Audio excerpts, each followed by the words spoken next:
What's up, guys? Welcome back. This is cool. Though it did have one issue out of the box, and I will go over that. And yes, I realize I'll probably get a threatening letter, like a buddy of mine that made a critique about one of the Hinderer knives and got a threatening letter, but it wasn't that huge of an issue. It's just something that was there, so I gotta mention it. Transparency and all that. So this is the Hinderer Knives K-Bar. He actually got K-Bar's permission to put their logo on this. You can see beautifully double-stitched sheath. I believe these are handmade by the Amish, the sheaths, not the knives. And it fits in there absolutely gorgeous. I've had this out on a few hikes at this point. Now what you have is 7 inches of CPM 3V. You got a finger choil there, which unfortunately, because my hands are so big, when I choke up into it, you can see that my finger is still nicking on that edge.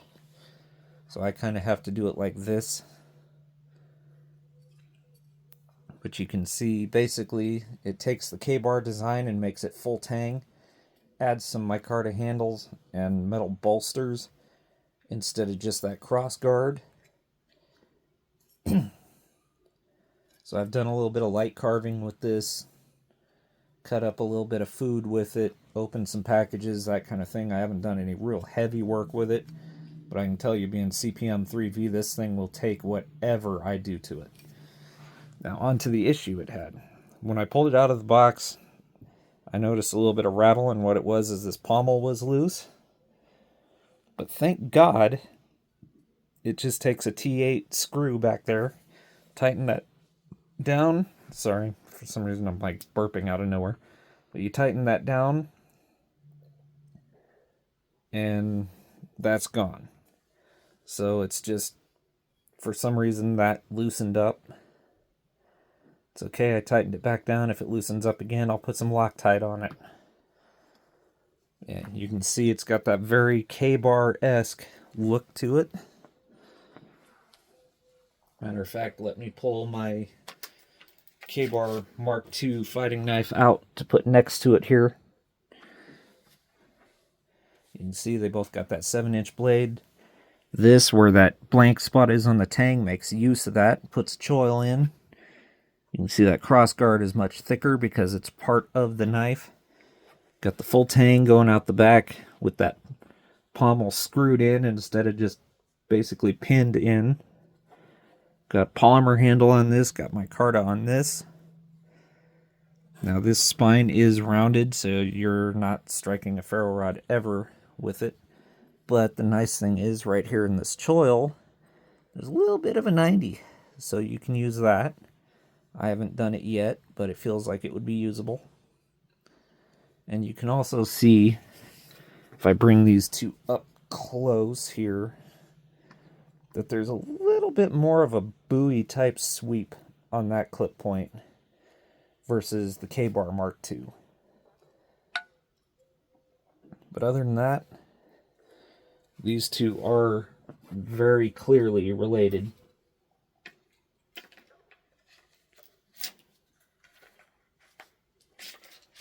I'll deal with that later. Anyway, since this has only been on a few hikes and whatnot, I'll probably do another revisit video on this later on down the road. I'd love to get video of this getting the crap beaten out of it because nobody's done it yet. Everybody that owns the thing freaking safe queens it. I don't understand the whole safe queen thing. If you're going to have something, especially a knife that costs as much as this, I won't mention the price here. I'll let you go look that up on DLT Trading.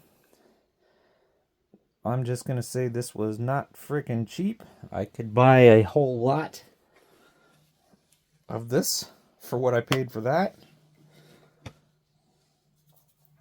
But yeah, please be sure to thumbs up, subscribe, comment, share.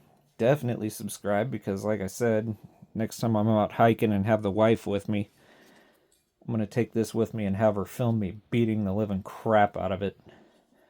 Because it just needs to be done. Someone needs to actually use this. for a change and show it instead of safe cleaning it.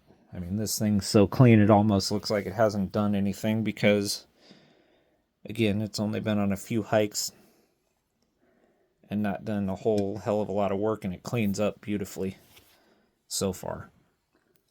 We'll see how it does after being batoned and all that stuff. That'll be the real test of the coating. Anyway, I've gone over the 5 minutes that I usually try to keep my gear videos under. Do I recommend it? If you have the money, absolutely. Or if you're like me and you worship that devil named Sezzle. That's how I got this, is with Sezzle. It's costing me $25 a month, but here it is. So anyway, please be sure to thumbs up, subscribe, comment, share. See you next time.